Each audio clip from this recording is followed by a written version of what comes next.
Just like we don't water our conversation, politics, religion, crime, culture, economics, race, sex, science, law. We talk about it all right here at the Saloon, damn it, where the speech is free but the booze is not. In 2020, I am done with compromise and bipartisanship. This is the new age of modern political warfare. The leftists, Democrats, and the American media maggots all want you dead, or at minimum jobless, bankrupt, bereft of a future, and quivering in the fetal position under your desks, waiting for your local leftist governors and mayors to bestow a modicum of freedom, dribs and drabs, when it pleases them. Those are always to be taken away also when it pleases them, or when you have the temerity to push back or reoffend. Altogether, too many people are waiting to trade employment and freedom for this, and this has got to end. They have forgotten, too many people, too many cops have forgotten their oaths. If our Constitution and Bill of Rights don't prevail, we have absolutely lost this nation, and it won't be coming back. Because if we lose freedom here in the United States of America, where else are we going to find it around the world? I think you know the answer to that. Now, in the first hour, I'm going to be talking to Angel Espino. He is a first-time guest. Treat him nicely. Serve him the best beer we got here in the Saloon.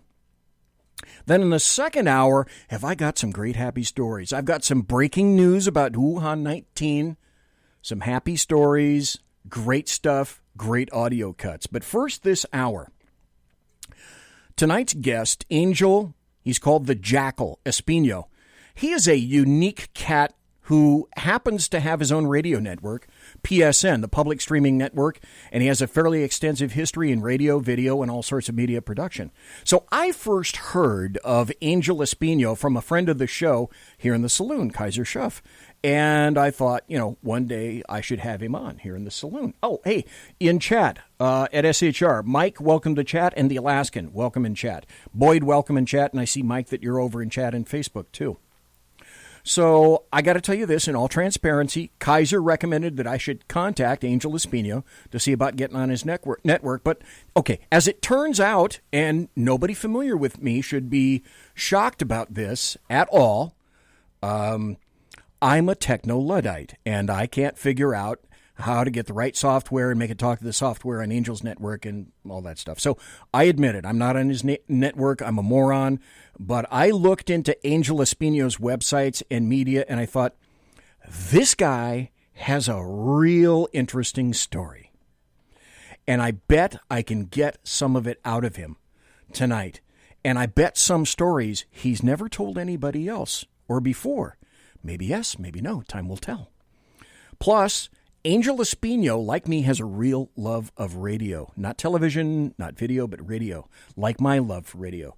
And numerous times people have told me in no uncertain terms that I possess the quintessential face manufactured for radio. Okay, guilty, got it, one each. So there's a lot to talk about tonight in the first hour, so let's get to it. Angel Espino, thank you for being here tonight, sir. Thanks for staying up late, because, again, you're on the East Coast, and welcome to the Berserk Bobcat Saloon, sir.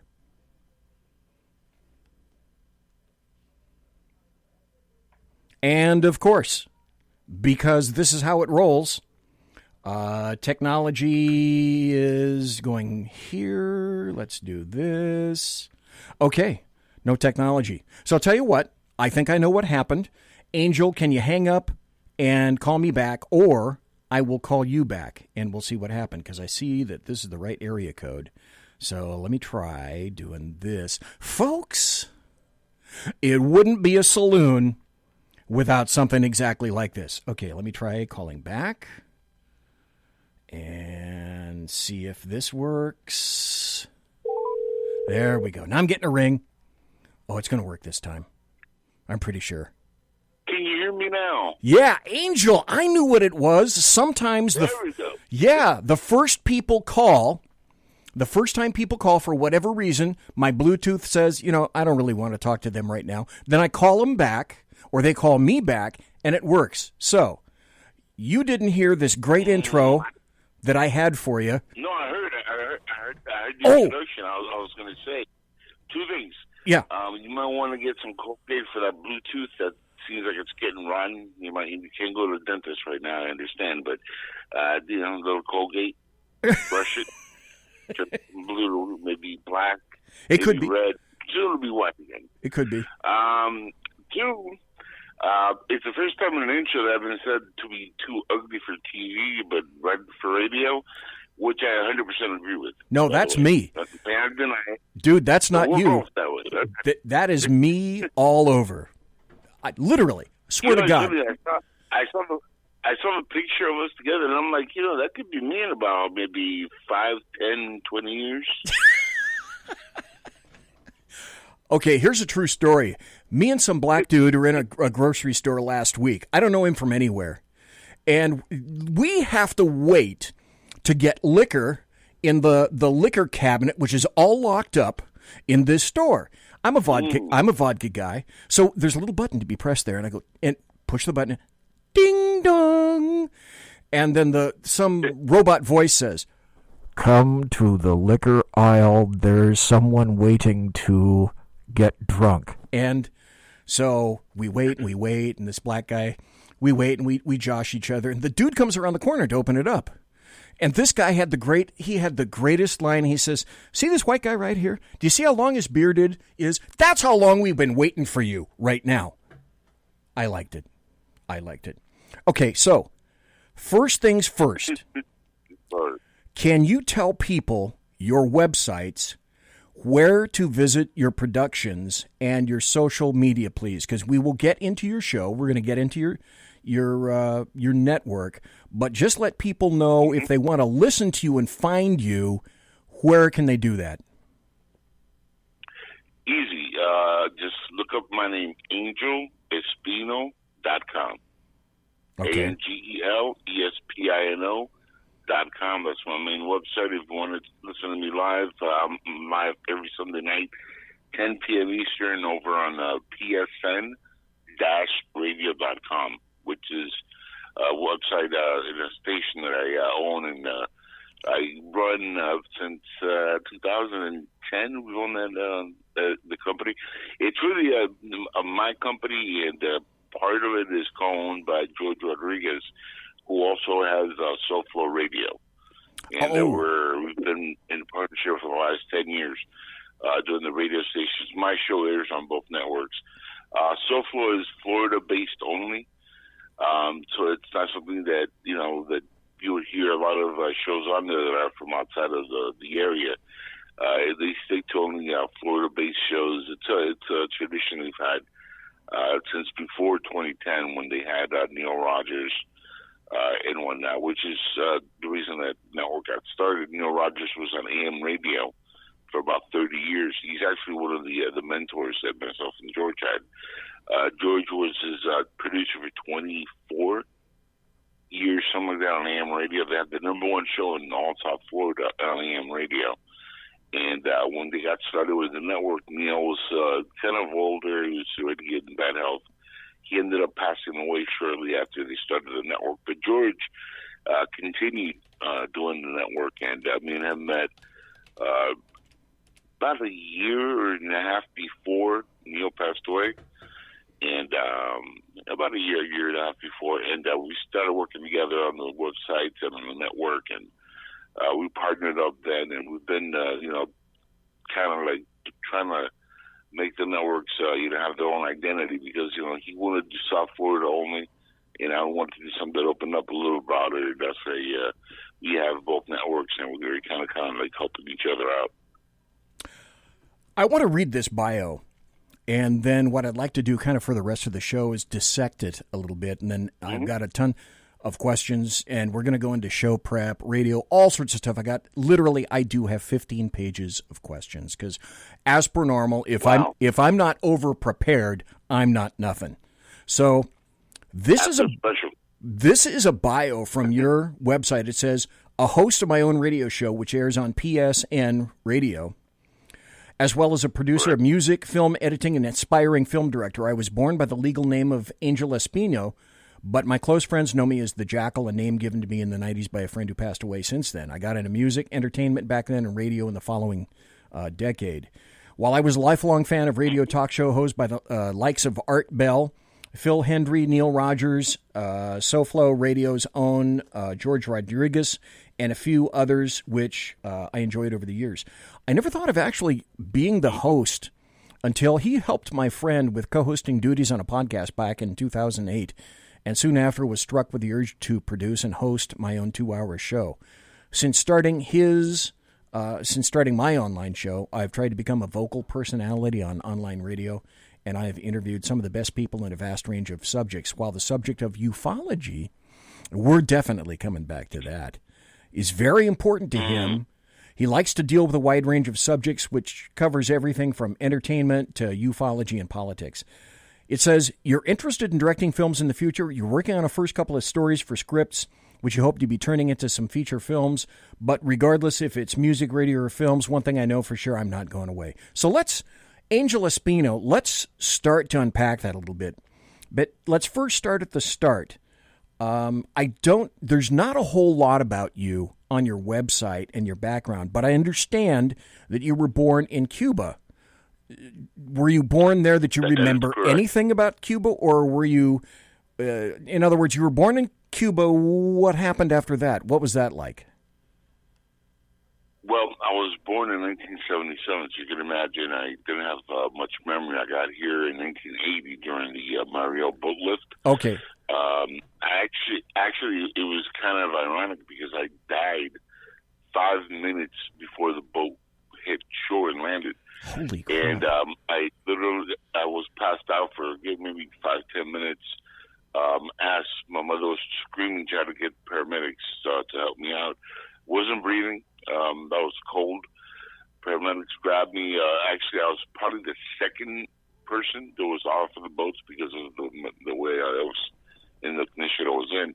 Plus, I was covered in chicken pox from coming from Cuba.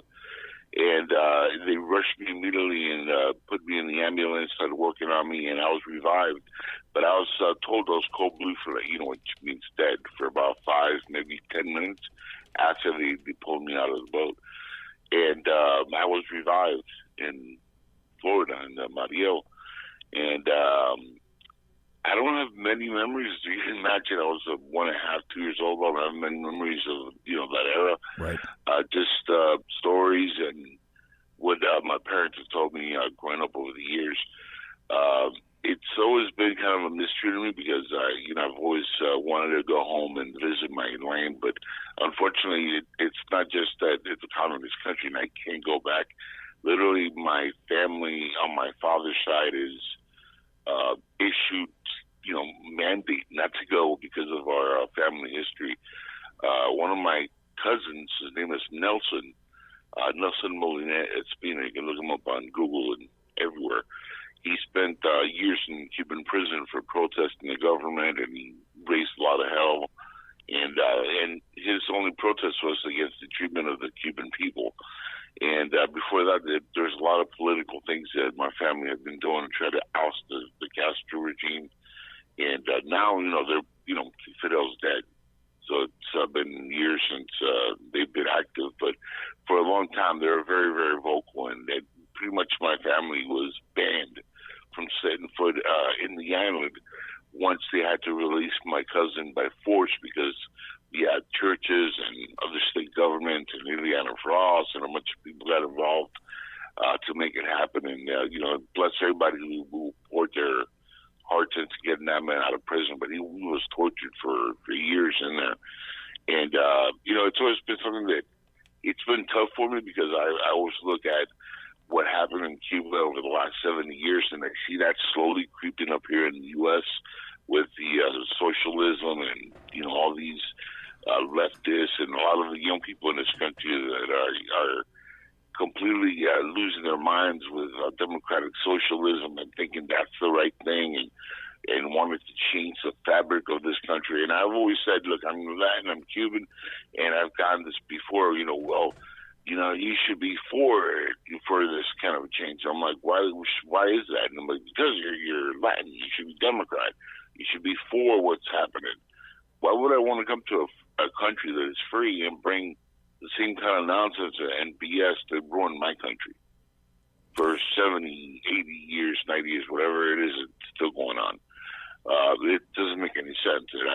To me, that's ridiculous. And when I see people that are born in this country and they're taking everything they have here for granted, it's a sad situation for me.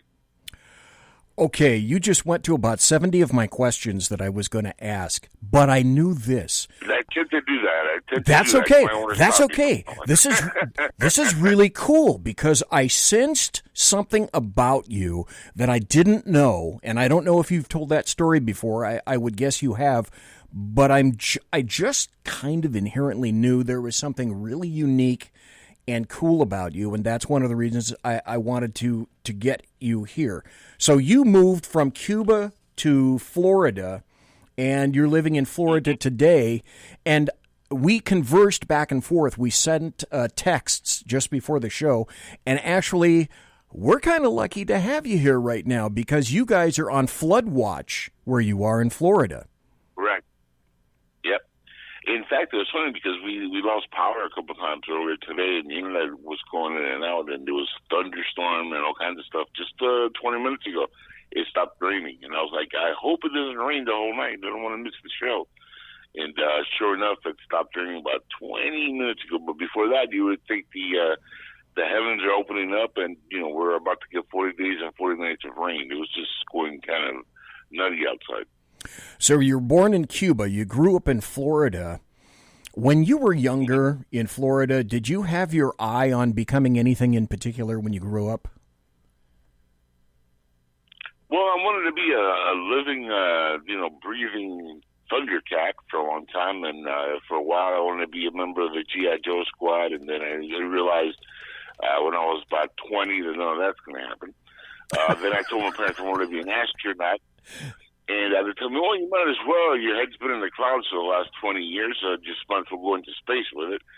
And that didn't work out too well for me. It turns out fear of heights and astronauts just don't work well together, so that didn't work out either. And then there was sports a little bit, and I tried that, but then it turns out I have no coordination for actual sports.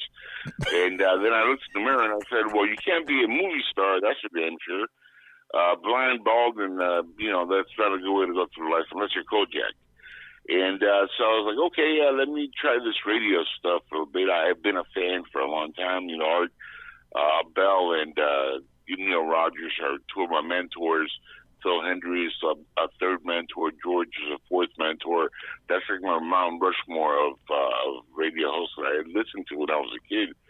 And I remember, being 13, 14 years old and running home and falling down a couple times. But I would get back up and I'd keep running. And when I'd get home, after scraping my knees and bruising my elbows and then hurting my chin and, crying like a little girl and just sitting there licking my wounds, I would turn on the radio, and sure enough, my friends would be there every single night, paying attention to what was going on. And unfortunately, my parents weren't available much because they were working, during very rough times. I had a brother who was in prison for a long time, and because of that, we lost, any money we had with lawyers and whatnot, and that's another story in itself. But it took us, when we got to this country, we immediately moved to California. After we got here to Miami, we lived there for several years, and that's when my brother started to kind of get into a little bit of an issue with certain individuals, gang members. And, my parents were like, let's get out of, California. Let's go somewhere a little safer. Yeah. How about Florida, where it's not like Cubans and crime? That's a good idea. And my parents had not seen the movie Scarface yet, so they were like, hey, it's going to be safe. A bunch of Cubans in Florida, that's no problem. And, we moved to Florida, big mistake. My brother ended up going to prison for some other stuff down here, which it was ironic. In California, I would have been like, yeah, he probably did that. He's probably guilty of that. Here, he was actually suckered into like some, I don't want to get into the logistics of it, but he got suckered into something that it wasn't even his, and he got in trouble for it, and because he wouldn't snitch on somebody, went to prison. Long story. Either way, he's an idiot for what he got himself into. But because of that, we ended up moving back to Florida, and that's to try to save him. And he ended up going to prison anyway. So that was kind of his fate and destiny. But because of that, I grew up kind of like a lonely child where I had a sibling, but I didn't really have a sibling because it wasn't there. And that's why the radio guys became kind of like my voices that I grew up with. And, nobody was more instrumental, actually, believe it or not, than Art Bell to get me really interested in doing radio when I was a kid, because I had seen a couple of things myself, one in Florida and one in California as a little kid, which I couldn't determine whether there was an airplane or what it was. It just didn't look like a natural aircraft. And I was really small, so I didn't think there was aliens per se. I didn't know what it was, or if it was, an aircraft that we had or something like that. But I saw one of the triangle UFO type of things as a kid out in California, similar to what Art described the ones on radio. When I heard that, I was like, that's what I saw. Ironically enough, I was in the West Coast. He was in the West Coast. So it must have been very similar to what he saw. And that always captured my imagination. And then I saw the movie Fire in the Sky with Travis Walton. And I was like, okay, now I get it. And I went back and I read his book, and I was like mesmerized. I was like, wow, it's better than the movie. Let me tell you, much better than the movie. For years, I wanted to, talk to Travis and just meet Travis and kind of like get his story from his own point of view, because I have this thing about me where I like to see if somebody's lying to me. Just I could kind of have a pretty good BS meter when I speak to certain individuals, and I can tell when they're kind of like BSing their story, or I have that instinct for it. And for years, I looked at his story, and I really wanted to, do something where I could meet him, whether it be a movie, TV, or something. And then when radio came along, the first person I thought of was like, gotta talk to Travis Walton. And I ended up landing an interview with Travis a few weeks later, and I was blown away by the fact that he would do the show. And the fact that he said yes was, enough for me to want to continue. And at that point, I started interviewing other celebrities within the world of ufology, Stan Friedman, Stan Romanek, which I regret now because Stan Romanek has gone through his own nonsense.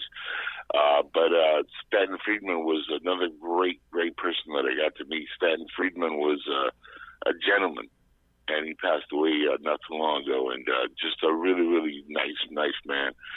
And, it's funny because I didn't expect for that avenue to open up and have that many people within ufology kind of embrace the show. But after I did a certain amount of episodes, I've done over 1,000 episodes now in the last decade. And in that amount of episodes, you can imagine I've had just about everybody on my show, and from everywhere, every walk of life, not just ufology, but the UFO community has really embraced me for years, and for whatever reason, that's kind of like the group that really has followed along the most. In fact, when I was in the peak of doing the radio stuff 5-6 years ago, when I was really heavy into it, that's when I became aware that Art was doing his show coming back, and he was thinking about doing stuff on the internet, and I was like, man, I gotta talk to Art Bell. And I sent a couple of feelers to the network that he's on, the Dark Matter Digital Network, which is the network that brought him back. And Keith Rowland searched out for me after he heard one of my shows, and he's like, we're doing live content with the shows. I'd love to bring you on board, but you can't curse. Art has that thing, you cannot curse on the air. And I was like, oh, no, don't worry. It's Art Bell. I'm not going to say a dirty word. It'll be clean. And he says, well, if you can do that, we'd love to have you because, we like your show. We like the guest list, this and that. So I brought back a show called Skywatchers Radio, which I had been doing for a bit with a couple of buddies of mine. And we were Art's lead-in show the entire time that he was on the air. In fact, about a year before he got on the air, we started doing our show live on the network and kind of prepped the network up for him, along with Bill and Nancy Burns of UFO Hunters. I don't know if you're familiar with Bill Burns. He did Future Theater with Nancy and his wife, and they became like family over the years. They're some of the nicest people in the world. And just dealing with them and dealing with, Art and Keith and, that whole time period was probably the most special in a sense because Art, again, one of my mentors in radio, and, Bill Burns became one of my heroes in life. He's just a tremendously gracious human being. Him and Nancy Burns are just some of the best people I've ever met. And that came just by pure happenstance.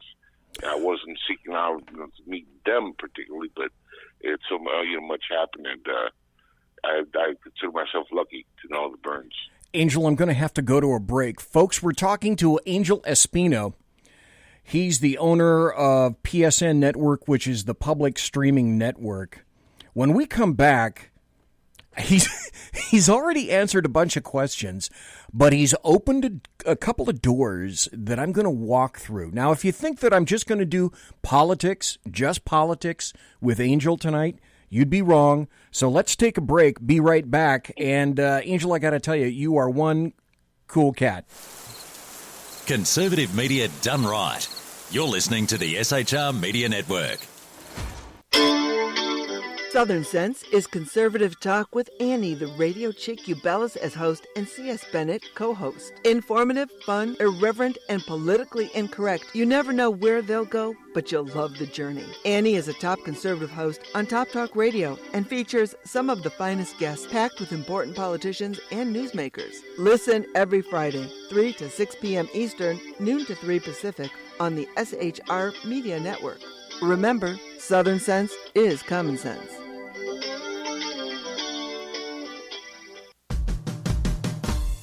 It's your business diva here, Melanie Collette. I am inviting you to a front row seat as I discuss some of the most intriguing details of wealth and finance with today's movers and shakers in the world of business. Listen in and discover financial truths on a global, domestic, and household scale.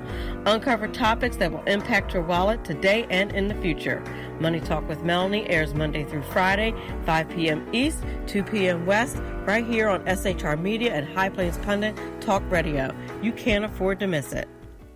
From a public locker inside a dilapidated Long Island rail station comes a show designed to piss off liberals using truth, facts, and ridicule. The Lid Radio Show, featuring the conservative voice from the People's Republic of New York. The Lid himself, Jeff Dunnett. Tune in every Wednesday at 2 p.m. Eastern, 11 a.m. Pacific on the SHR Media Network. Go to shrmedia.com. At Lid Radio, we fight for the truth, justice, and a good kosher T-bone. If you don't listen, Hillary Clinton might sneak into your bedroom in her housecoat late at night and blame you for her election loss. It's the Lid Radio Show with Jeff Dunnett. Conservative media done right. You're listening to the SHR Media Network. Good evening. Broadcasting behind enemy lines in occupied California, the bloviating Zeppelin's Berserk Bobcat Saloon radio show is featured on the SHR Media Network every Tuesday and Thursday night for 2 hours at 11 p.m. Eastern and 8 p.m. Pacific. Whilst manufacturers are running out of metal for the diapers of the leftists, BZ continues to radically change the world of leftists, one diaper at a time. Stop balancing your checkbooks. Stop cleaning your fish tanks. The bloviating Zeppelin's Berserk Bobcat Saloon radio show is your magnet for truth, justice, obesity, a darkened studio, and late-night freedom. No United States of America freedoms were abridged in the making of this ad. This is Shannon Wright. And this is Michael Wright. Reminding you to listen to The Right Way with Shannon and Mike. Every Monday through Thursday. 7 to 9 a.m. Right here on shrmedia.com. Join me, Jack Alexander, for the Jack Alexander Experiment podcast, as I take a unique outsider's look at the issues affecting the USA. I fearlessly take on the issues that everyone else is too scared to touch. The Jack Alexander Experiment podcast is available wherever good podcasts can be found, like Spreaker, iHeartRadio, and Google Podcast. The Jack Alexander Experiment, because it's not a matter of left versus right, it's a matter of right versus wrong. After 6 years covering terror and corruption, the unpleasant blind guy is making a change. I'm Dave Milner. Join me on Spreaker and YouTube through SHR Media and on the Western Free Radio Network as I team up with Jeff Mitchell, host of the English Defense League radio show on blogtalkradio.com. Check show pages for airtimes. It's the Unpleasant Blind Guy. On EDL Radio. There's no surrender, ever. Because truth is not always pleasant. Featuring the effervescent contrarian, Sackheads Clint, plus the unrestrained bulbosity of BZ, the Sackheads Against Tyranny is a real chat show. Doubling your late-night conservative talk show pleasure with double the hosts, you can listen every Wednesday night at 8 p.m. Pacific, 11 p.m. Eastern. Please note, some contents may have settled during shipping. Member FDIC, batteries not included, warranty void in Montenegro. Conservative media done right. You're listening to the SHR Media Network. Ladies and gentlemen, boys and girls, children of all ages, welcome back to the Bloviating Zeppelins Berserk Bobcat Saloon radio show, where I'm live and direct from the sumptuous, palatial, and resplendent SHR Media Studios, broadcasting behind enemy lines in occupied California. Always spell it with a K, 2 miles east of the locus of evil on the entire left coast. Yeah, that's right, the Bill Mill at 10th and L Streets, downtown, the Capitol building. If you guys are on Facebook, and if you like articles about firearms, if you are an upholder of the Second Amendment, then I would highly recommend the USGOA, which is the U.S. Gun Owners Association. It's a group you apply to join. Great articles and great folks there if you want to become a member of that group. We're talking tonight to Angel ESPINO, and he's from Florida. He happens to own PSN, his own radio network. That's called the Public Streaming Network. And if you're looking for something that's just politics, no, it's not just all politics. What I discovered from Angel in the first half hour is that there's some very interesting paranormal stuff, and I want to kind of put it all together. Angel, I got to ask you this. There's a guy I've had on the show before. His name is Alan Thomas. During surgery, he died on the table 3 times. You had an incident not too terribly dissimilar when you were really, really small. From that, do you think that had anything to do with some of the things that you've seen, UFOs, or even have you had any involvement at all with what some people would call the paranormal or the unexplained? Well, I don't think the craft that I saw had anything to do with my passing as a kid and being reborn or revived. I would say reborn because I feel like I was reborn again an American when we stepped foot into this country. I always felt like that it was a metaphor, leaving the old behind and being reborn in the free world. And so I would say reborn, but I was revived. Now, I don't think that had anything to do with the initial UFO related that I saw. I think, that just happened by pure chance and destiny, where I was meant to see that just to, it's all, to me, everything happens for a reason. And I think that was just a catalyst to get me more and more interested in subjects like that. But I will say this, I did have a very strange paranormal incident as a kid. Okay. That my whole family was involved in. Okay. And that happened when we moved to Florida. Right, it was shortly before my brother ended up going to jail, about a year before, or maybe 8 months or 9 months before. We moved into this big house, which is still here. It was a duplex. And we moved in, and as we're moving in, the neighbors are moving out, and we're like, well, that's kind of weird. It's a nice place. The rent was cheap. Each duplex had about 4 rooms. It was a really massive, house. And, they wouldn't say much. They were just in a hurry to leave. And they left their furniture. They took just bare essentials, clothing, some things. And we didn't, I was very, very small. My parents didn't speak a word of English. And he was trying to communicate with the gentleman who was moving out, why are you guys leaving in such a rush? And the other thing they kept telling him was like, you'll find out. And they skedaddled out of there, and they left. And, we didn't think anything of it, and we thought, well, maybe the place is full of rats or something, maybe that's why they left. And, nothing happened for a few days, and then all of a sudden things started happening. We started hearing noises. My brother was starting getting, touched in the middle of the night, by something. When he would look, nothing would be there. My first incident was I vividly remember this. I was sitting in the table in the kitchen when Mother was cooking dinner, and her back was towards me. And as she's cooking, doing her thing, I was coloring in the coloring book, and as I would often do until I was about 25. And I was always trying to color within the edges, by the way. Of course. Never on the edges. No. You got to stay in the lines. And so I'm there, going away at this coloring book, and all of a sudden I see my mother's keys literally slide from part of the desk to the other side of the desk, slowly. And then it was very creepy horror movie type of thing where you hear the keys scraping, as it's moving around the desk. And it stops literally at the edge. And my mother hears it, and she goes, "Stop playing with my keys," in Spanish, by the way. And she started yelling at me for messing with her keys. And I'm like, "I haven't touched your keys."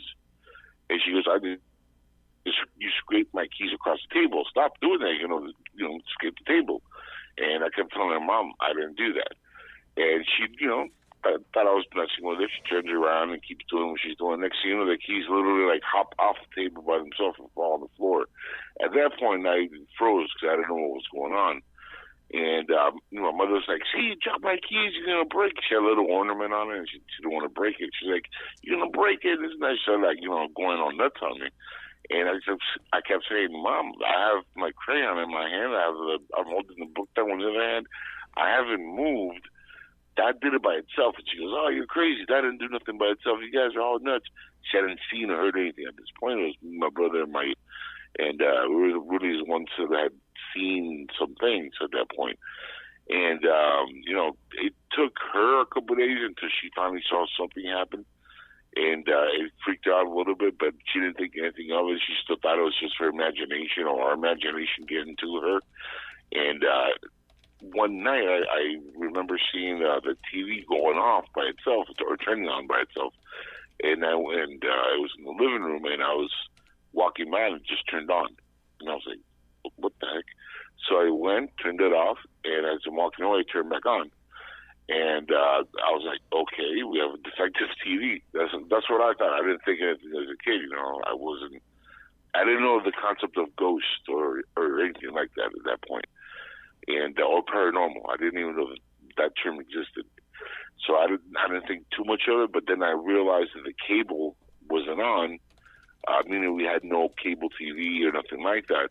But yet it was, instead of just showing fuzz or a little snow when you have nothing on, it was showing an image every time it would pop on, but it would be like a weird image. And I kept turning it off, so immediately, as soon as that happened, I just went to my room, and I was like, "Okay, this is just weird." So I just left the room. And a few hours passed, and next thing you know, I hear my brother screaming in the room next door. And it was maybe 1 in the morning at that point, maybe 2 in the morning. And I hear him screaming, and I rushed to his room and turned on the lights. And sure enough, as soon as I turned on the lights, the sheets floated into the air, and my brother ran. I've never seen him run this fast, but he jumped out of bed, ran out the room, ran down the hallway, almost broke the door down to get out of the house, left to the front door, and he didn't come back for about 2 weeks. He literally went and stayed with his father, and I had never seen my brother run that fast. It was like he was a track star. And I was like, what the hell's going on? I had no clue. It turned out he felt somebody punching him in the middle of the night, and the sheets were closed on him, and he couldn't move. When I turned the lights on, he said it was like it lifted off him, and he just ran out the room. I've never seen him terrified before or after. And I've never seen him that scared in my life. I saw a couple of shadows moving in and out of the house, the walls and stuff. And, we found out, we stayed there for maybe 3 months in total, 4 months, something like that. We found out later that the house used to be a funeral home for about 30 years. Oh. And it was transformed. Yeah, true story. It was transformed into a duplex, and they had another little house right next to it. And the little house was where they would prep the bodies, and the duplex was where they would come in and have the funeral and keep the bodies or the ashes and urns in certain compartments. In fact, the kitchen was where they would keep most of the urns. The cabinets were made out of this huge marble, thing, and they never changed the cabinets. It was the same cabinets they had when it was a funeral home. They never changed it. They left them. It was really nice design. And they left a bunch of the cabinets from there. And when we found that out, my dad was like, okay, so that explains what we're all kind of experiencing, craziness, voices, things moving, seeing, shadows pass through the wall, TVs turning on and off, sun being punched in the middle of the night. So my dad was like, all right, I'm getting the heck out of here. We moved out. And never had another experience like that again. I could say that I never had like that happen. I did work years later at a dealership in Florida here, which was about maybe 5 blocks away from the house. And I always kind of had this interest of going back in and trying to see if there's anything there. And the place is still there, but I wasn't, man enough to actually step foot in to knock and say, can I enter your house and see if you got ghosts? Because, nowadays, you guys can make a count. So.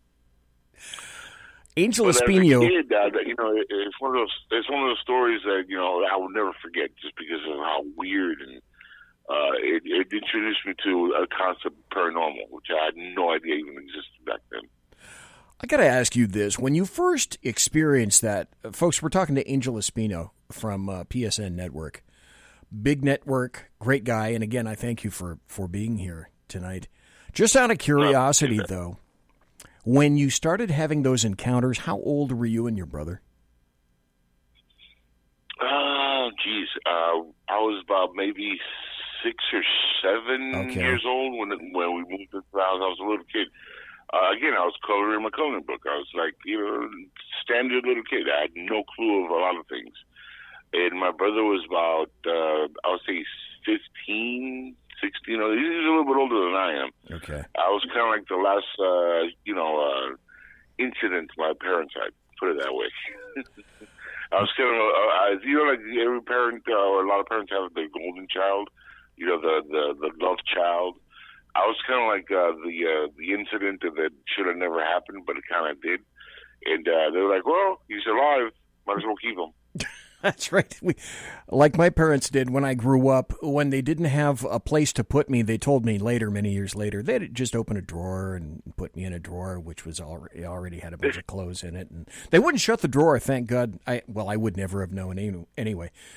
Folks, we're talking to Angel ESPINO tonight. And the reason I asked the thing about the age, there's a certain age of susceptibility when things can sometimes occur in homes involving kids, which may be paranormal, maybe involvement, poltergeists, etc. And that's primarily why I was concerned about the age range.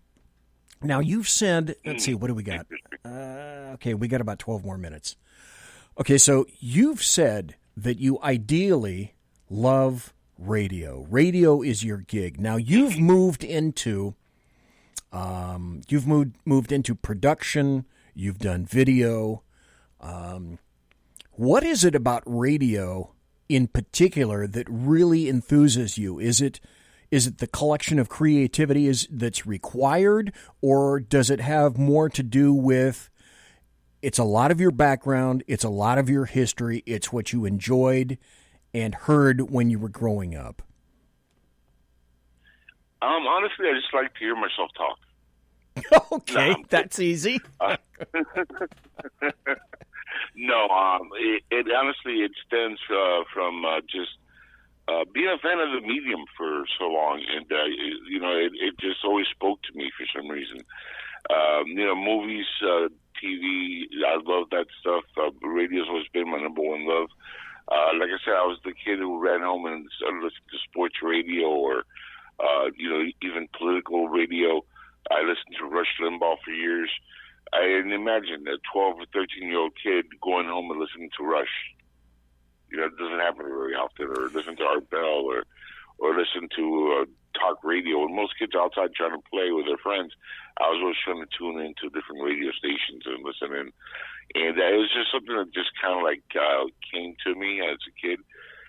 Mostly just from boredom, because my parents weren't around much. So it's either go out and get in trouble or, you know, be home and listen to radio, watch TV, and let my imagination kind of go wild with what's going on there and stay out of trouble. I learned a lot, honestly, from seeing my brother get into trouble over the years, and I tried to avoid being, you know, the second coming of what he went through, and I tried my hardest to stay out of trouble, and radio was a big, you know, help for that.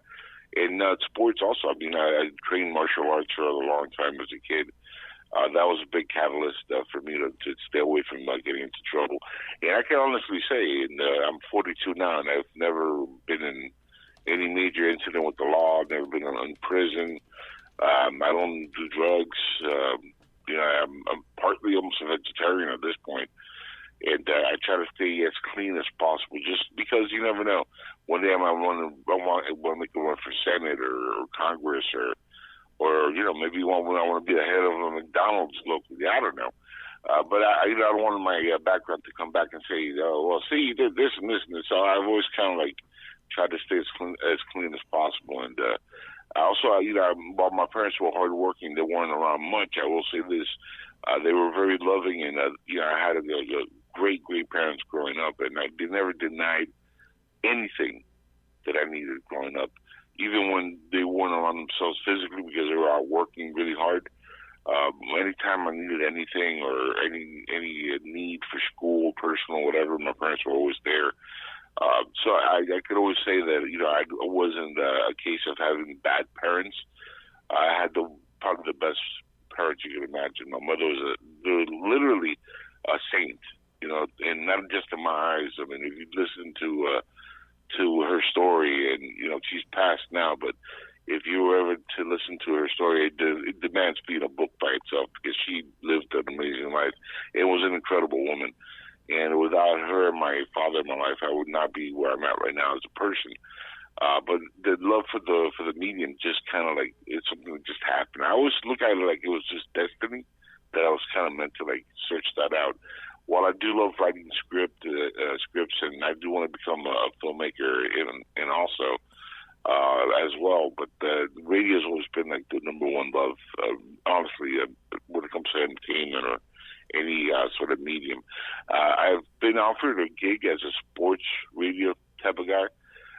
Didn't really take it just because even though I love sports, it kind of like shrunk the amount of topics I could talk about, because you know, you're on a sports station that wants to talk about sports, and I've always been very you know, open about talking about just about anything, whether sports, politics, entertainment, ufology, exopolitics, and just I like having that broad range of spectrum to be able to talk to people about and you know, listen to their experiences. It's not just about what I want to talk about or hearing myself talk, even though I joke about it. I always like to hear others and listen to what they're going through. So whenever I'm on somebody's show, like your show tonight, for me, this is kind of like a unique thing. Even though I've done a lot of interviews in the past, but every time I go on an interview, I'm like, okay, this is neat, because I'm on the other side of the table, and I'm so used to being on the other side where I'm asking all the questions and whatnot. And, you know, I enjoy both spectrums a great deal. But the best part is just meeting different people and interacting with all these different individuals. And that's part of the lore for me.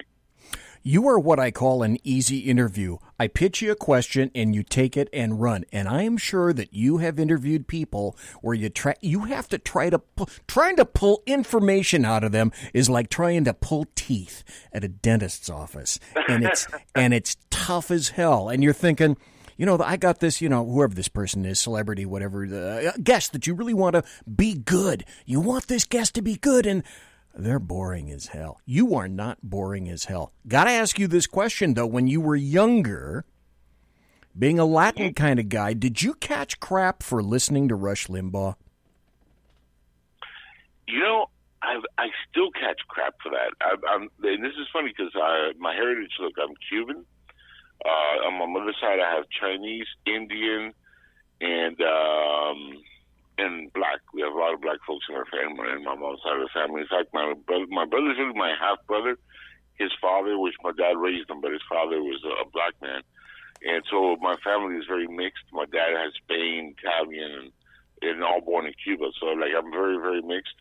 But because of my listening to Rush over the years and a lot of conservative talk radio and whatnot, I've always been labeled like a Nazi. And I'm like, well, that's funny. I don't feel like a Nazi. I'm not a racist. I have, family members that know that I'm not racist that are darker than most of the people that are calling me a Nazi. So go figure on that. My brother's a mulatto. But, just the association, I guess, people look at you, like, oh, you must be a Nazi, racist, evil bastard. And I'm like, no, I'm a fat bastard, but I'm not evil. That's a bad stigma that a lot of folks that listen to Rush have. But, to me, it's nonsense. People that have biased over stupid stuff that the media pushes on them, and that's really what I see it as. Rush has been, somebody I've listened to for a very long time. He's not on my Rush, Mount Rushmore, and his name is Rush. I wouldn't put him on the Mount Rushmore like the other gentlemen, mostly because I listen to them more than Rush. But he's one of the radio hosts that I listened to growing up, and I say also had a big influence.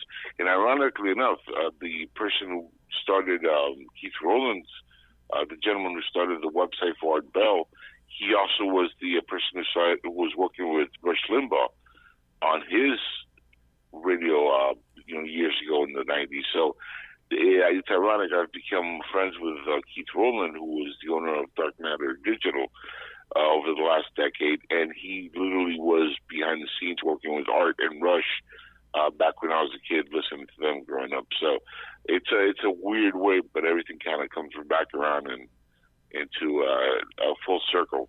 And it's just one of those weird things. But I did catch a lot of flack for it over the years. And I'm not even, right wing or left wing. I'm somewhere in the middle of the two. So I like to pull from both ends and like to hear both sides of the story.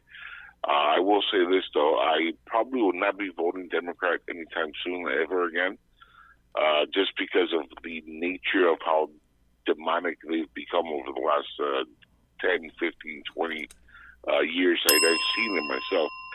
And, exactly. That's been the end of my tenure, voting for them. Final question. Let's see, what do we got? We got 3 more minutes before the end of the hour. Final question. You do radio. People have definite opinions on this, so I wanted to ask you this question definitely before you leave. Podcast or live? What's your preference, podcast or live? I prefer live. There you go. It's more real. There you go. Yep. It's more real. It's more spontaneous. If you mess up, you mess up. You got to, just keep it going. In fact, I don't really do much prepping for my shows. I kind of wing a lot of them and I do them all live. So. Because I was told when I first got back here a long time ago in a galaxy far, far away, I used to work for KFBK. And that was before Morton Downey, and that was before Rush Limbaugh. And then I had a career, and I came back. I retired in 2016.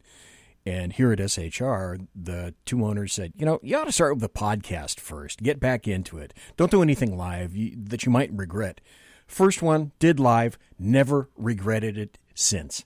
Ever. Period. End of statement. Angel ESPINO, I got to ask you a final question. A, loved having you here tonight. B, would you ever come back? Because I don't think I've tapped a fraction of what's in your wheelhouse. Well, A, love being here with you tonight. It's been a pleasure on my end. And B, whenever you want to have me back on, all you got to do is ask. Okay. So again, it's been a pleasure. And I'll tell you this much: if you start getting deep into the realms of my mind, you might get lost. It's a deep, dark place inside the jackal's head. But see, the funny thing was, somehow I sensed before the show that you got a story. You had a bunch of stories. And the nice thing about tonight for me was, yeah, you do. And I found some of them. And that's what I really appreciate. That's what I really enjoy about doing interviews is I went somewhere with you that I didn't anticipate seeing, and that's the kind of stuff that I really enjoy doing when I talk to people. So, well, I understand that. Believe me, doing radio as long as I have, I've come across a few folks that I didn't expect them to go a certain avenue, and then when they do, I'm like, just keep talking. This is great. It was fabulous. Angel Espino, thanks for being here tonight. Thanks for sharing your story. Tell us again one final thing. If they want to listen to your show or if they want to go to your network, where do they go for that? Easy peasy. My website directly is Angel, Angel, Espino, ESPINO. I'm not psychic, but I do have ESP in my name. And angelespino.com. That's the main hub for everything that I do. You have all my podcasts in there. Let me see. And, of course, you can hear me live every Sunday night on PSN-radio.com as well as SoFlowRadio.com. And those are my two networks that I reside in right now. Of course, I used to do Dark Digital, but you can catch me on there every Sunday night at 10 p.m. Eastern to midnight. Okay, 10 p.m. Eastern, 7 p.m. Pacific. Good. I wanted to nail that down because I want to listen to you this coming Sunday. So, Angel Espino, thanks again, sir.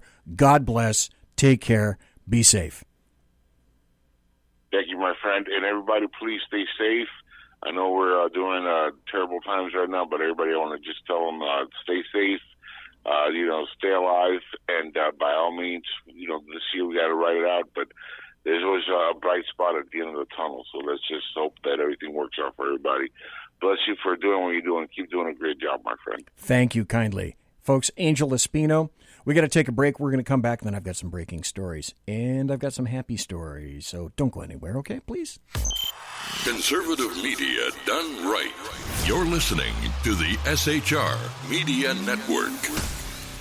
From a public locker inside a dilapidated Long Island rail station comes a show designed to piss off liberals using truth, facts, and ridicule. The Lid Radio Show, featuring the conservative voice from the People's Republic of New York, the Lid himself, Jeff Dunitz. Tune in every Wednesday at 2 p.m. Eastern, 11 a.m. Pacific on the SHR Media Network. Go to shrmedia.com. At Lid Radio, we fight for the truth, justice, and a good kosher T-bone. If you don't listen, Hillary Clinton might sneak into your bedroom in her housecoat late at night and blame you for her election loss. It's the Lid Radio Show with Jeff Dunitz. Hey, are you guys listening? This is Shannon from Right Way with Shannon and Mike in the AM on SHR Media. I know you've been wondering where we are and what's been going on. Well, folks, that's right. We're back. So please join us 7 to 9 a.m. Monday through Thursday on SHR Media, on Spreaker, iHeartRadio, and Spotify, and Facebook Live at 11 a.m. on Right Way with Shannon and Mike in the AM at Facebook. You don't want to miss a minute. We've got lots of guests, lots of segments, and lots of interesting things. And let's face it, there's nowhere for you to go, so you might as well tune in.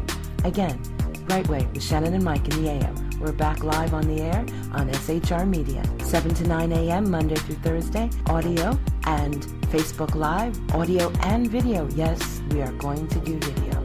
Facebook Live, Right Way with Shannon and Mike in the AM. Hope to see you soon.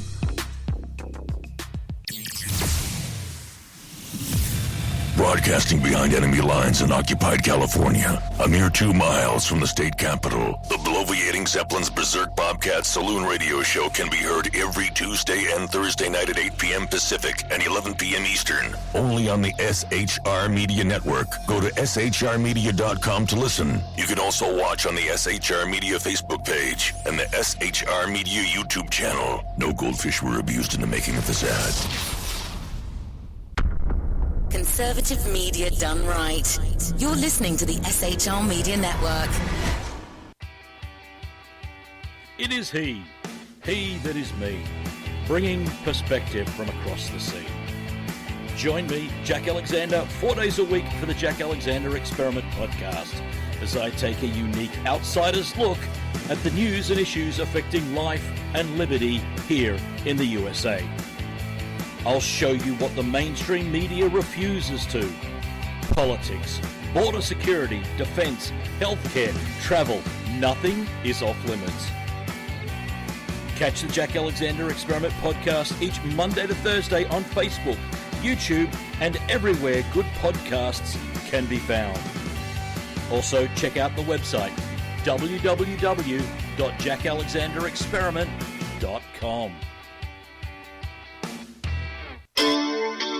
Southern Sense is conservative talk with Annie, the radio chick you bellows as host, and C.S. Bennett, co-host. Informative, fun, irreverent, and politically incorrect. You never know where they'll go, but you'll love the journey. Annie is a top conservative host on Top Talk Radio and features some of the finest guests packed with important politicians and newsmakers. Listen every Friday, 3 to 6 p.m. Eastern, noon to 3 Pacific, on the SHR Media Network. Remember, Southern Sense is common sense. After 6 years covering terror and corruption, the Unpleasant Blind Guy is making a change. I'm Dave Milner.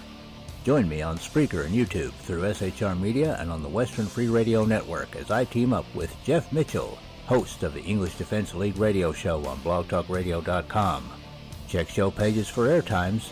It's the Unpleasant Blind Guy. On EDL Radio. There's no surrender, ever. Because truth is not always pleasant. Conservative media done right. You're listening to the SHR Media Network. It's your business diva here, Melanie Collette. I am inviting you to a front row seat as I discuss some of the most intriguing details of wealth and finance with today's movers and shakers in the world of business. Listen in and discover financial truths on a global, domestic, and household scale.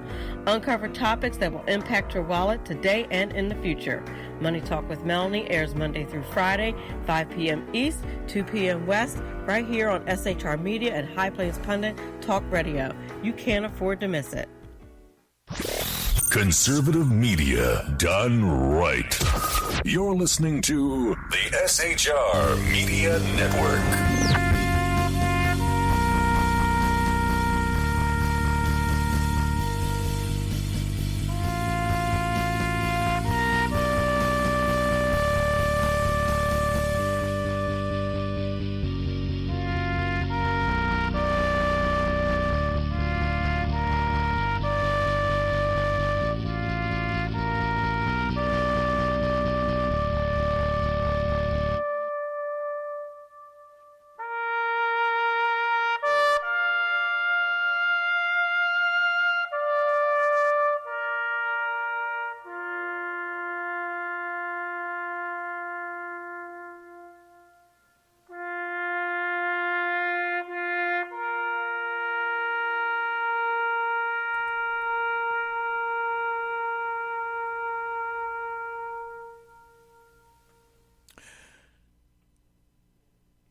Yesterday was Memorial Day. And I get a little choked up every Memorial Day. I didn't serve in the military. People that have listened to this show know my story, and if you don't, it goes something like this. I was to have been drafted in the really late 60s. And I was anticipating going. And at that time, I was living in Ohio. And I had a very low selective service number. And I was prepping my life at the time to go. When you graduate high school, you have to go register with the selective service. And I did. And my father was in the service. And he said, "You're going to get drafted. You may get an option as to whether or not you're going to go. You're probably not going to get an option as to where you're going to go. You might go Army. You might go Marines. That's probably where they will need you. So if I were you, I would start exercising. He started to get me prepped mentally for what it was that I was going to be facing shortly. His career had been in the military. My dad served in the U.S. Army Air Corps. And in 1948, it later became the U.S. Air Force. He served in World War II. He flew 35 missions over Germany for the 8th Air Force. The Air Force, in its infinite wisdom, sent him back. He completed all missions, obviously, or I wouldn't be here. And then they did what the Air Force does, which is something really brilliant when he flew B-17s. I know, let's make him a trainer in B-25 Mitchells and move him to Mather Air Force Base in California, which is what they did, and that's how he met my mom. In the meantime, fully expecting that I was going to be drafted, nothing happened. And at the same time, I thought, okay, I'm going to apply for college. If I get drafted, okay, then I'll not be. But I'm going to do both things at once. So I applied for college. Then the college accepted me. I went to a college initially in Ohio. Then my dad transferred from Wright-Patterson Air Force Base. We were living on base at the time. Transferred back to Sacramento, and I still haven't heard. Not a thing. So I was in college. Then I finally graduated. Then I ended up going with I had a degree, ended up getting into law enforcement. I've told you that story before. I did that for 41 years. So in lieu of being in the service, I spent 41 years in law enforcement. I worked for the FBI, the U.S. Marshals, a coastal sheriff's department in California, always spell it with a K, and then the Sacramento County Sheriff's Department. And I don't tell you about the coastal county because there is something that occurred there that I generally don't share with many people because it's none of your damn business. It was a critical incident. I'll just leave it at that. Over this, though, every Memorial Day, I think about my dad who passed away at the age of 88 in 2009. And if you had any doubt whatsoever that what I call the American media maggots are foul and despicable, well, fret not, because this confirms it. The New York Times on Memorial Day weekend decided that would be a perfect opportunity to hash the military for what they called white supremacists and white supremacism. So we're under the coronavirus orders, and they're all different, all changing.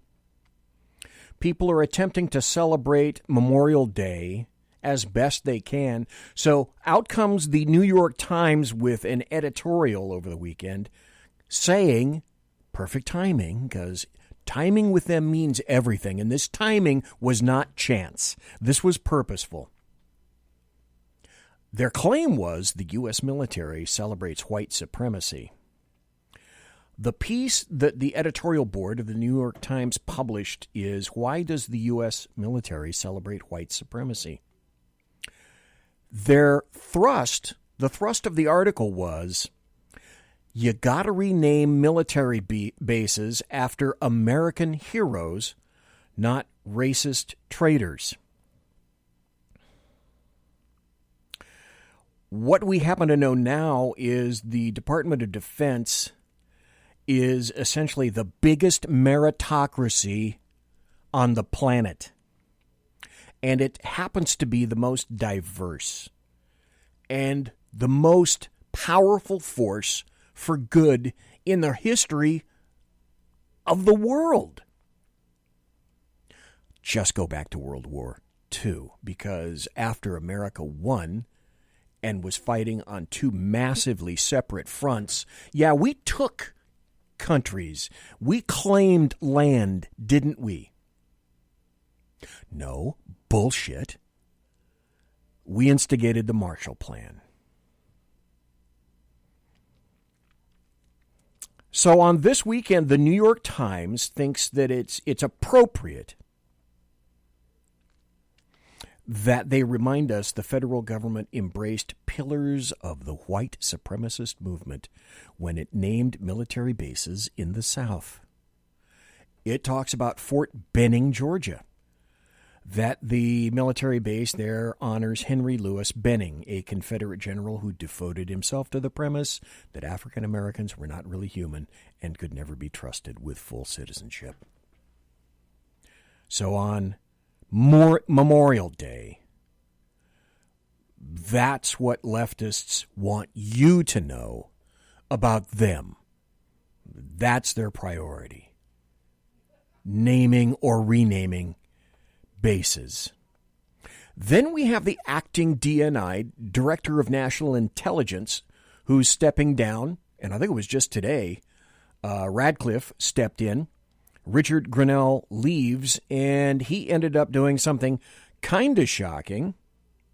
He declassifies a bunch of Flynn Kislyak call transcripts before he leaves his post. And let's see if we can have some audio on that. Are we? Okay. See, this again is where we have to do the refresh thing because I let it sit too long. It needs to marinate, and as it comes back up, let's hope that this is it. Stories at this hour. Former acting director of national intelligence Rick Grinnell declassifying transcripts of Michael Flynn's calls with the former Russian ambassador. Now it's up to the new spy chief, John Ratcliffe, to make a decision as to whether or not to make those documents public. I want to bring in Saul Weisenberg, former deputy independent counselor in the Whitewater investigation and a Fox News contributor. And Saul, welcome back here and good afternoon to you. A lot of these conversations, late 2016, during the transition period, will we see them? And if so, what do you think they'll show us? I think you will see them, particularly the December 29th conversation between General Michael Flynn and Ambassador Kislyak about the Obama sanctions and the expulsions of diplomats. And I think that people, both sides will try to spin it, but I think people will look at it, fair-minded people, and say there's no way that these conversations were illegal or improper in any way. My God, he's the incoming national security advisor for the new administration. Now, I've heard there's some other documents that will shed light on how allegedly on how the intelligence information was manipulated to begin the Crossfire Hurricane investigation. I'm very interested in those. I have no idea what they're talking about. Okay, stop right there just for a second. There's more to come. This is, as I've said, the tip of the iceberg. We don't know a fraction of what I suggest. I hope we're going to discover. So, fun things to come. Yeah, fun. Yeah. At the same time, you have Judge Sullivan now who's asking for a lawyer to come in and argue the case against why DOJ should go ahead and throw the case out against Michael Flynn.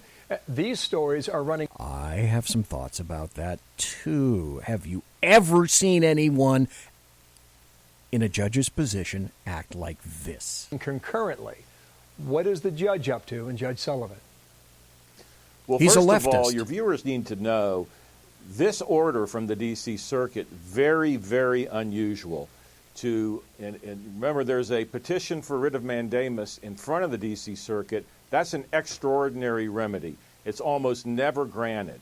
And so this is filed by Michael Flynn's lawyer a couple of weeks ago, and the D.C. Circuit, the panel, issues an order personally to the judge and says, you have 10 days to respond on the following issue, which is the Fokker opinion, which I've talked about several times, which basically says to a judge, when the government files a motion to dismiss a prosecution, your function is ministerial and you have to dismiss. So I think what they're saying is, Judge, what are you doing? You better explain to us what you're doing. It's kind of I interpret it as a flashing neon sign, as a friend of mine said, or a wake-up call to him. Explain to us what you're about, because the moves he has made have been very, very unusual. Okay, so what is Judge Sullivan's end game here? He's a leftist. Does he bring the lawyers in? Does he bring Michael Flynn in before his court? Could he do that? Well, what you would normally expect to happen in this situation is certainly he's the judge. They have to have leave of court. He would hold some kind of a hearing. He could make some comments. If he didn't like it, he can even issue an opinion. What under the law he can't do, I believe, is to drag the process out for months, which it looked like he was about to do. He appointed an amicus, which is highly unusual. He called for amicus briefs to be filed after for the last few years he said, I'm not going to accept any. So there's no question that what he seemed to be doing was delaying this process. And the court seems to be saying, the court, the higher court, the D.C. Court of Appeals seems to be saying, you're going against clear law here. What are you doing? You have to remember, Judge Sullivan is very popular among the bar in D.C. for some good reasons. Yeah, listen. He overturned the conviction in the Ted Stevens case. He helped expose the prosecutorial misconduct in this case.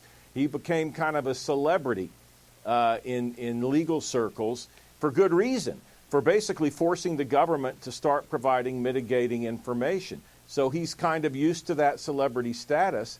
And when he started to appoint this judge as an amicus and delay this process, he was praised in the press. The only problem is the law doesn't let him do it. So as one of my friends said, he's a celebrity, but he's a celebrity in trouble. And he needs a very good lawyer like Beth Wilkinson to help explain to the Court of Appeals just what the heck he's doing. Maybe by mid-June we get an answer on that. Quickly, I just said the Department of Justice today, they're putting a lot of pressure on Nevada to go ahead and open up more churches. Do you think they can be successful on that? As we've seen a loosening and a challenge in different states across different faiths, Saul. This is where we are right now. We're at asking Mom and Dad, if we can go to church. Can we go to church? You know what I need? It's 22 minutes after the hour. That's 9:22 here on the left coast. It's after midnight. It's midnight 22 on the right coast. So after enough of this, I need this, okay? It's time for happy stories and good times. Here's something critical. This is critical. OMG. You knew that carbon dioxide was bad. You knew that planes flying in the air were bad. You knew that people breathing was bad. Trees are good. Climate change, global warming. Were you aware that now there's a very serious concern by climate scientists about, wait a minute, if I only had a producer. There are serious concerns from credited scientists about oyster flatulence. You heard it here first, ladies and gentlemen. Plans to expand aquatic farming could have a serious knock-on effect on climate change. Climate experts have warned after new research revealed that underwater shellfish farts. Are you ready for this? You better be sitting down when I tell you this. I'm going to have to go back. Climate experts have warned after new research revealed, you had no idea, that underwater shellfish farts produce 10% of the global warming cases released by the Baltic Sea. 10% of the global warming cases in the Baltic Sea. In the Baltic Sea. Farts from oysters. Climate scientists. They're warning all of us.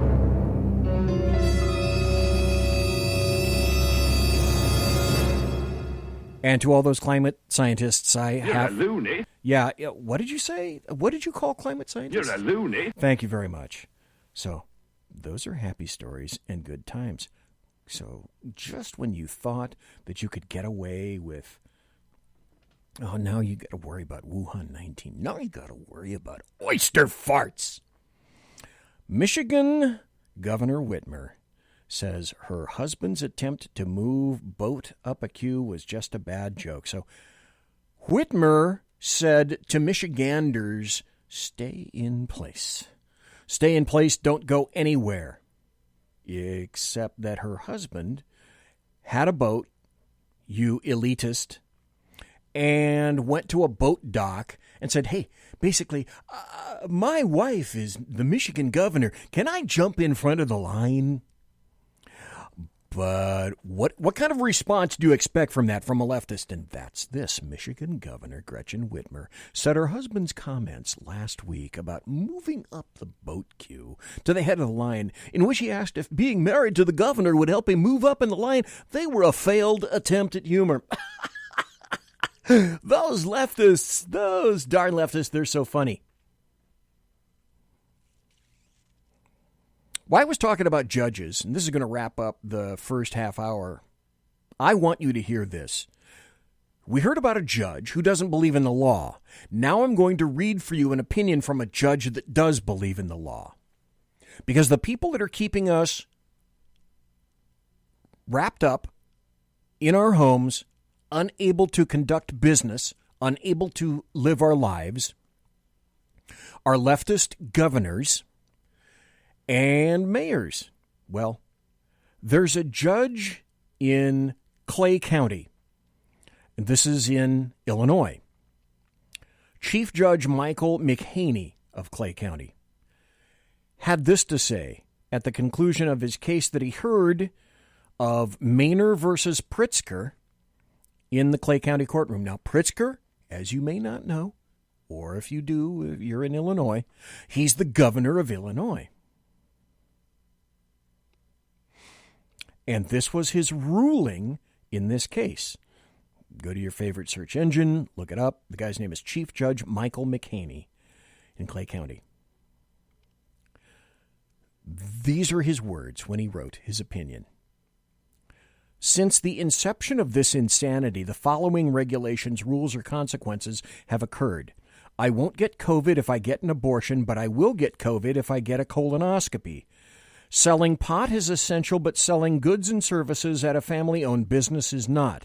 Pot wasn't even legal, and pot dispensaries didn't even exist in this state until 5 months ago. And in that 5 months, they have become essential, but a family-owned business in existence for 5 generations is not. A family of 6 can pile in their car and drive to Carlisle Lake without contracting COVID, but if they all get in the same boat, they will. We're told that kids rarely contract the virus and sunlight kills it, but summer youth programs, sports programs are canceled. 4 people can drive to the golf course and not get COVID, but if they play in a foursome, they will. If I go to Walmart, I won't get COVID, but if I go to church, I will. Murderers are released from custody while small business owners are threatened with arrest if they have the audacity to attempt to feed their families. These are just a few examples of rules, regulations, and consequences that are arbitrary, capricious, and completely devoid of anything even remotely approaching common sense. States' attorneys in this state, county sheriffs, mayors, city councils, and county boards have openly and publicly defied these orders, followed by threats to withhold funding and revocation of necessary licenses and certifications unless you obey. Our economy is shut down because of a flu virus with a 98% plus survival rate. Doctors and experts say different things weekly. The defendant cites models in his opposition. The only thing experts will agree on is that all models are wrong and some are useful. This is an opinion from a judge. This is what you need to hear. Folks, this is what common sense sounds like from a judge. The Centers for Disease Control now says the virus is not easily spread on surfaces. The defendant in this case orders you to stay home and pronounces that if you leave the state, you're putting people in danger. But his family members traveled to Florida. They're talking about, or this judge is talking about Governor Pritzker. His family members travel to Florida and Wisconsin because he deems such travel essential. One initial rationale why the rules don't apply to him is that his family farms had animals that needed to be fed. Try selling that argument to farmers who have had to slaughter their herds because of disruption in the supply chain. This is his final paragraph. Please listen. When laws do not apply to those who make them, people are not being governed, they are being ruled. Make no mistake, these executive orders are not laws. They are royal decrees. Illinois citizens are not being governed. They are being ruled. The last time I checked, Illinois citizens are also Americans, and Americans don't get ruled. The last time a monarch tried to rule Americans, a shot was fired that was heard around the world. That day led to the birth of a nation consensually governed based upon a document which ensures that on this day, in this, any American courtroom, tyrannical despotism will always lose. And liberty, freedom, and the Constitution will always win. That is Judge Michael D. McHaney, M-C-H-A-N-E-Y, Clay County Court, Maynor versus Pritzker, argued May 22nd, 2020. Conservative media done right. You're listening to the SHR Media Network. From a public locker inside a dilapidated Long Island rail station comes a show designed to piss off liberals using truth, facts, and ridicule. The Lid Radio Show, featuring the conservative voice from the People's Republic of New York, the Lid himself, Jeff Dunetz.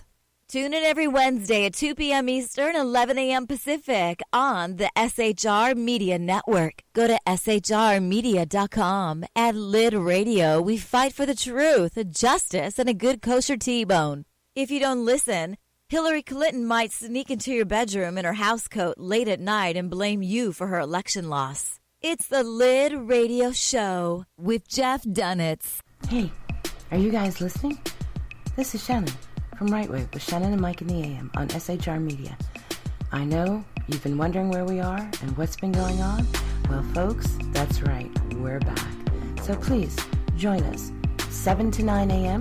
Monday through Thursday on SHR Media, on Spreaker, iHeartRadio, and Spotify, and Facebook Live at 11 a.m. on Right Way with Shannon and Mike in the AM at Facebook. You don't want to miss a minute. We've got lots of guests, lots of segments, and lots of interesting things. And let's face it, there's nowhere for you to go, so you might as well tune in. Again, Right Way with Shannon and Mike in the AM. We're back live on the air on SHR Media, 7 to 9 a.m. Monday through Thursday, audio and Facebook Live, audio and video. Yes, we are going to do video. Facebook Live, Right Way with Shannon and Mike in the AM. Hope to see you soon.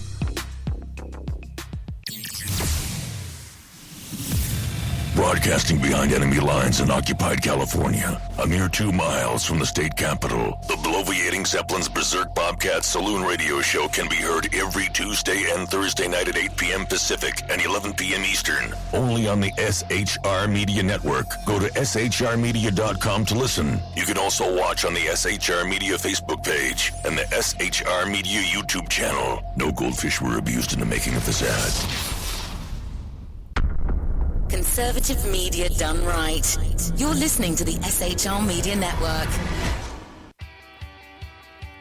It is he that is me, bringing perspective from across the sea. Join me, Jack Alexander, 4 days a week for the Jack Alexander Experiment podcast, as I take a unique outsider's look at the news and issues affecting life and liberty here in the USA. I'll show you what the mainstream media refuses to. Politics, border security, defense, healthcare, travel. Nothing is off limits. Catch the Jack Alexander Experiment podcast each Monday to Thursday on Facebook, YouTube, and everywhere good podcasts can be found. Also, check out the website, www.jackalexanderexperiment.com.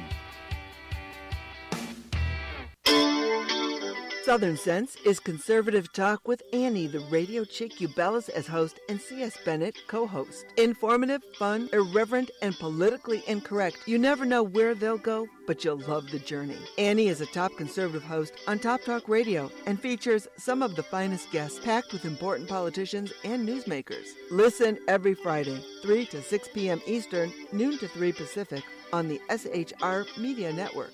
Remember, Southern Sense is common sense. After 6 years covering terror and corruption, the Unpleasant Blind Guy is making a change. I'm Dave Milner. Join me on Spreaker and YouTube through SHR Media and on the Western Free Radio Network as I team up with Jeff Mitchell, host of the English Defense League radio show on blogtalkradio.com. Check show pages for airtimes. It's the Unpleasant Blind Guy. On EDL Radio. There's no surrender, ever. Because truth is not always pleasant. Conservative media done right. You're listening to the SHR Media Network. It's your business diva here, Melanie Collette. I am inviting you to a front row seat as I discuss some of the most intriguing details of wealth and finance with today's movers and shakers in the world of business. Listen in and discover financial truths on a global, domestic, and household scale. Uncover topics that will impact your wallet today and in the future. Money Talk with Melanie airs Monday through Friday, 5 p.m. East, 2 p.m. West, right here on SHR Media and High Plains Pundit Talk Radio. You can't afford to miss it. Conservative media done right. You're listening to the SHR Media Network. Ladies and gentlemen, boys and girls, it's the final 25. The final 25 minutes here on a Tuesday night. Well, now it's a Wednesday night. Well, on the left coast, it's still Tuesday. On the right coast, it's 12:37. And in Bolivia, it's 1749.725, subsector 3, Grote Cluster 2, because I could never get Bolivian time. It just never made any sense to me, but that's just me. We're going to continue on. I have this is the happy story for the week, because this points to truth with, we're talking a capital T. It's time for happy stories and good times. This is exactly what the leftists fear right here. The headline is, Democrats reportedly warning, pre-election economic surge could boost Trump. Wait a minute. Economic surge could boost Trump? You got it. So President Trump and the rest of the country, they're grappling with that economic shutdown, the one that's affecting everybody here. And I think we're at unemployment of 38 million persons. There are roughly 330 million people in the United States of America. So we're dealing with an economic shutdown and the Wuhan 19 virus. And this is what the Democrats are worrying about right now. They're worrying that what they consider to be a potential explosive economic recovery in the fall could revive Trump's lagging political fortunes and boost his chances at re-election. So what this said, now Politico revealed this. Politico is a leftist organ if there ever was one. And not worrying, this is the I'm telling you folks, said this, will continue to say this. The priority of the Democrats, ably abetted by leftists and the American media maggots, is not you, it's not blacks, it's not Hispanics, it's not the American taxpayer, it's not the average citizen. To them, you are proles, subjects. You are underlings. You serve them. They don't serve you. So You are not job one. You are not a priority. The coronavirus, Wuhan 19, is not a priority. Getting this economy back on track is not a priority for them. So is there... Most 5-year-olds can put it together that the Democrats are purposely holding out against science, which they love. Let me insert this programming note right now. Next Thursday night is going to be a 2-hour special report, an SHR Media special report about how leftists and the Democrats, ably abetted by the American media maggots, don't believe in science. And it's all about defeating Donald Trump. I'm going to provide you with every possible means to understand and to point out to all the various leftists in your loving life that just when they say it's all about science and understanding science, they don't give a fuck about science. It's all about making sure that OMB, Orange Man Bad, the guy with the dead orange cat on his head, is not reelected. That's what it's all about. A top economist, a guy named Jason Furman, in the Obama administration, he's a Harvard professor. He told a bunch of policy makers, leftists, that we're about to see the best economic data we've seen in the history of this country. I was listening to Jeremy Hansen today.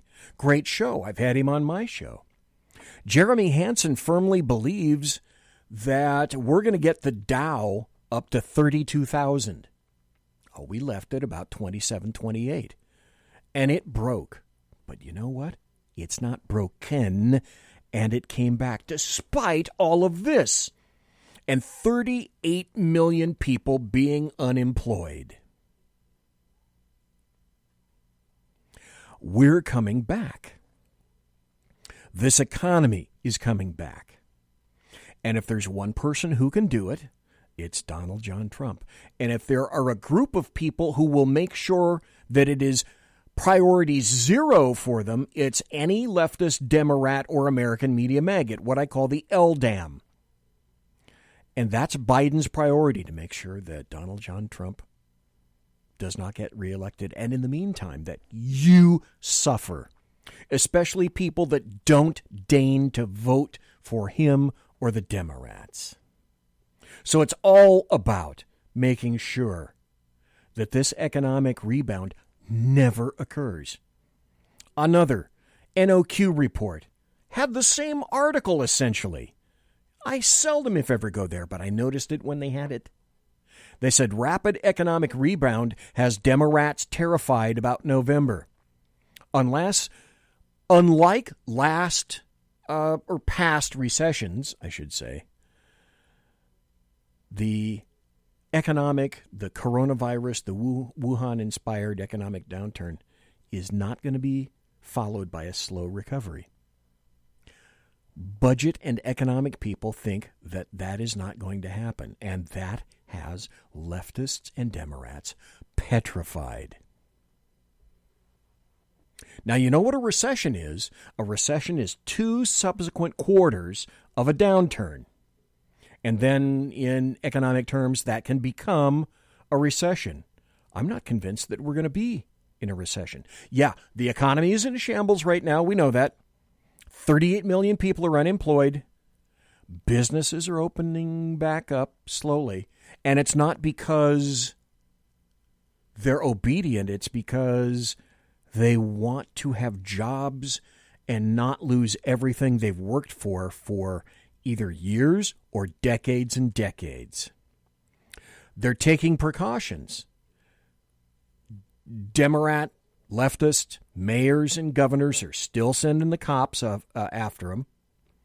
A bunch of consumers, they're still living in fear. Fear porn still abounds. But that's what the second quarter looks like. Now, the third quarter, that Obama guy that I mentioned, Jason Furman, when they're listening to him, he's not a Trump guy. Understand that. He's not a Trump guy. But even he is saying that the third quarter is going to be dramatically different, and it's going to have a major uptick.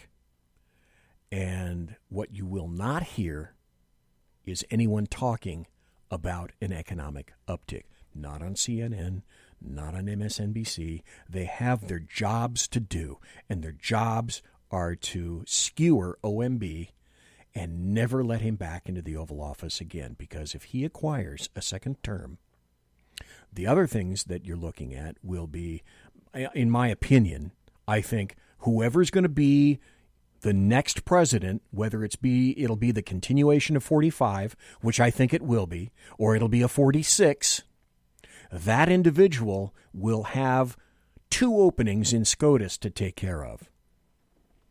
And that's another thing that scares leftists and Democrats. Scares them. Now in chat, this is interesting. Jack Alexander in chat says, Biden's priority? Biden doesn't know what day it is. And do you remember what Biden said? Let's talk about Joe Biden just for a second. Joe Biden, I stopped poking fun at Joe Biden about 2 or 3 months ago. And people have asked me about that. Why don't you do that?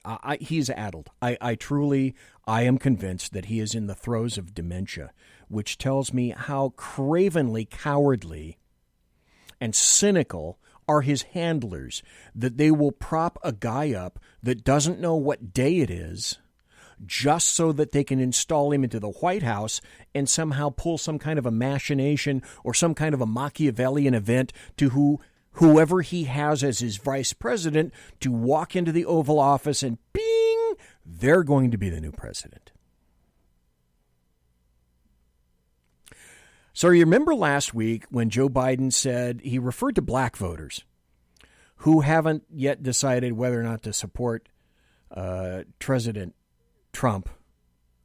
And he said, you're not, essentially paraphrasing, you're not a black voter unless you support me or a Democrat. No black voter would ever support Trump. So then what does Biden do? He doubles down on that. This just came out today. So Biden then says today, Tuesday, well, it's still today for me, Tuesday, on that radio show, the dude that was interviewing him is called Charlemagne the God. So he says Charlemagne the God on his own radio show. Biden says Charlemagne the God was being a wise guy during their interview last Friday when he said, well, you ain't black if you vote for Trump. So he says later, Biden says, okay, I made a mistake. However, he told CNN that he wasn't the only wise guy during the Breakfast Club interview. So Biden's words are, first, it was a mistake. Number one, and I was smiling when he was asking the question. I shouldn't have been such a wise guy. He was being a wise guy, and I responded in kind. What do you think if under a different situation, a Republican had said the same thing about, Republican voters? You're not you're not a Caucasoid. You're not a fill in the stereotype unless you vote for Trump. Well, here's a happy story. It's good to know that some things don't change. In Chicago, the state of Illinois, governed by Governor Pritzker, during this past Memorial Day weekend, Chicagoans encountered the deadliest Chicago Memorial Day weekend since 2015, where 49 people were shot and 10 people were killed in Chicago. I guess some things never change. Then there's this. I call this a happy story, but it's kind of an end around. Researchers in the United Kingdom, they're talking about Wuhan 19. They say that there's only a 50% success for a Wuhan 19 trial, but it's not for the reasons you're thinking. Developing a vaccine for the coronavirus could prove difficult due to this is what they're burying the lead. This is what needs to be in the lead. Developing a vaccine for the coronavirus could prove difficult due to the declining number of infections. Researchers in Britain have warned. They're warning you about this. And then there's this story. I think I got time for another audio cut. Yeah. There's this story. This is from the Western Journal. Now, everyone reveres the CDC here in the United States. Jack in chat, in SHR Media chat on Spreaker, was saying something similar to apparently YouTube or Facebook, Facebook, sent him nasty grams because what he was saying, though it's his opinion on his show, wasn't comporting with what the CDC and the WHO were saying. Well, wait a minute.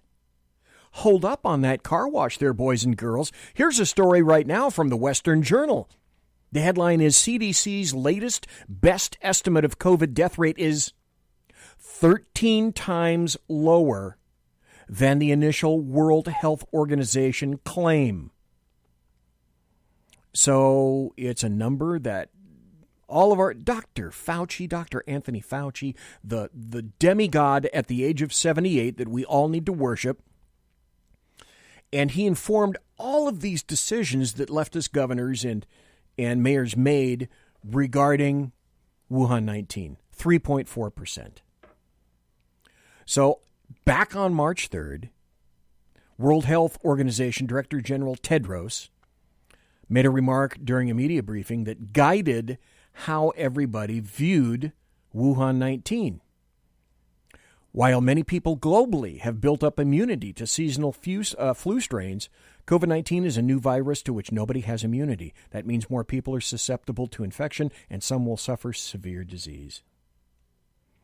And then, he said, about 3 to 4% of reported COVID-19 cases have died.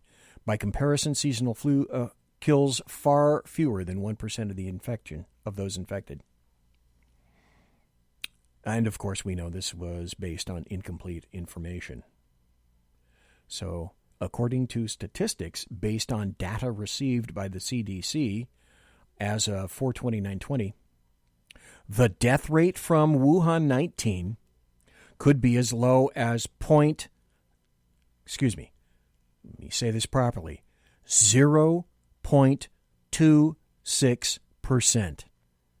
Not even a half a percent. The Democrats are scared shitless because their party is finally being exposed as lying, cheating, treasonous losers. They can't accept election results, and it's going to cause their loss in November. And 45 will be a 2-term president. I am convinced of that. And people themselves are starting to get fed up, and I completely understand what they're doing. When did this, per Fauci, and now Fauci says everybody's got to get back to work. We have to open up the country now. Are Democrats and leftists, the governors and the mayors, listening? So you got to ask yourself, when did this transition from flattening the curve to we have to find an absolute cure or everybody is going to die? Because that's what it is. That's the new normal now. Business that I worked 25 years, sacrificed my life for, okay? For coronavirus, I'll take coronavirus over losing my business, okay? And I guarantee you, 99% of the people who are here will do the same thing. We're losing our jobs, we're losing our mortgages, we're losing our businesses. It's not cool. It's not fun. If you think the law is more important than kids getting fed, then please go ahead with your decision, but I'm not going to shut the salon. You can't stay closed indefinitely. Imagine working for like a year, 5 years, 10 years, 2 decades. Michael Portnoy. Grinding your fingers to the bone to build the business. When did this become flatten the curve, flatten the curve, flatten the curve to we have to find a cure or everyone's going to die? I'm not a slave. I don't want the government giving me money. This is Michigan. We want to work. We want to work. Put us back to work. That's all we're asking. They asked us to flatten the curve. They said, stay home, stay safe. We obeyed. We did exactly what they told us to do. People have jobs who've worked their whole lives off to put food on the table, create a happy living. They're just going to go out of business? They're going to wake up whenever this thing ends, whenever the mayors say, oh, you can go back to work? Work to what? Your company's going to be out of business. The economy's going to be in the shitter. There's going to be no jobs. There are a lot of Michiganders right now who are hurting. Their businesses are shutting down. And we're talking about family, generational businesses that are shutting down. He had no choice. He had to open up. And so it's time to slowly and fast as we can open up as safe and as fast as we can these small businesses because they're going to fail. Governor Newsom has gone too far. Governor Newsom has stepped on our liberties and our freedoms. How the are you going to pay for your family, put food on the table, all that? I have to disagree with you, sir, when you say that I'm selfish, because feeding my kids is not selfish. Let me stop right here for a second. I have to tell you this. I did a special report about a week and a half ago, and I quoted a particular governor code and a government code. In California, always spell it with a K, and I'm going to quote it again because this is the law. So anybody that wants to sue Governor Newsom or the state of California and you're within the sound of my voice, go to GC, California GC, government code 8627.5. It says, B, the orders and regulations shall be in writing and take effect immediately on issuance. The temporary suspension of any statute, ordinance, regulation, or rule shall remain in effect from the order or regulation until it is rescinded by the governor. The governor proclaims the termination of the state of emergency or for a period of 60 days, whichever occurs first. 60 days. Newsom declared the emergency on March 4th. Per this code, 8627.5, his orders became invalid May 3rd. The executive orders that issued in connection to the March 4th declaration are invalid and illegal at this point. My husband is on unemployment for the first time in our life, and it's unwillingly that we're taking unemployment. We want to go back to work. Time for our state to be opened up. We're tired of not being able to buy the things that we need, go to the hairdressers, get our hair done. It's time to open up. Like, what are you doing? You got to give these people a choice. If you told me, because of Corona, I lost Barstool, I had to go get a 9 to 5 and start over, I'd rather die of Corona, seriously. Or at least take my chances. I'm not saying everybody would do that. I would. But if I've dedicated 20 years of my life, I don't want to start over. I'll deal with Corona. You can't just make everybody stay inside and basically start over. It's insane. Like, what the do they think is going to happen? At some level, we've done what you've asked us to do. If you're that scared still of Corona, stay inside. Stay home. The beds are open. It doesn't kill everybody. I get it. It's not a great option. There are no great options. But you can't just decimate the entire economy. How the is that going to work? We're staying inside till there's a cure? When did that become the game? Who said we're getting a cure? Staying inside until there's a cure for the cold. Get the hell out of here. There's risk. We're Americans. You have to take risk. It's nuts. It's insane.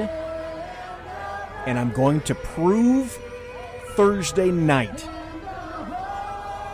that it is absolutely insane to do this, to subject Americans to this kind of to these conditions. It's absolutely nuts. Tune in Thursday night.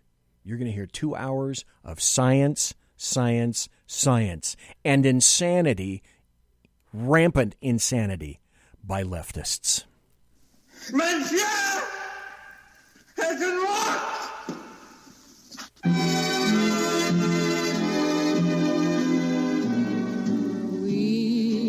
Ladies and gentlemen, boys and girls, children of all ages, thanks for listening to the Bloviating Zeppelin's Berserk Bobcat Saloon live and direct right here on the SHR Media Network. You want to contact me, you'll find me on Twitter at bzepp and on my blog at bloviatingzeppelin.net. Promotional consideration is by the Lockheed Martin Skunk Works and also by the Boeing Company. If it ain't Boeing, I ain't going. Also by Pratt & Whitney Engines Thrust. You can trust. Tiaras on my lovely little head are by My Little Pony. Thanks to my personal KC-135 Kettle One refueling team with whom I will be concerting in less than an hour. Thanks again tonight for Angel Espino being here for the entire hour. Thanks to everybody for being in chat. In chat? Yes, Chet Chabunski used to be my grocer. Thanks for being in chat, in the SHR Media chat, and also in the Facebook chat. And also for that, thanks for listening in podcast. I get a lot of listenings, a lot of plays in podcasts. So thanks for doing that too. You could be someplace else. You're here tonight, and I appreciate it. God bless you. Thank you. Take care, everybody. Be safe. See you Thursday. Everybody quiet down now and get some sleep. Good night, everybody. Good night, Mama. Good night, Ben. Good night, everyone. Good night, Mama. Good night, Daddy. Good night, children. Good night, Daddy. Good night, Elizabeth. Good night, John Boy. Good night, Jim Bob. Good night, Jim Bob. Good night, Jim Bob. What's going on? I was asleep. What's everybody doing? Good night, Good night, Jim Bob.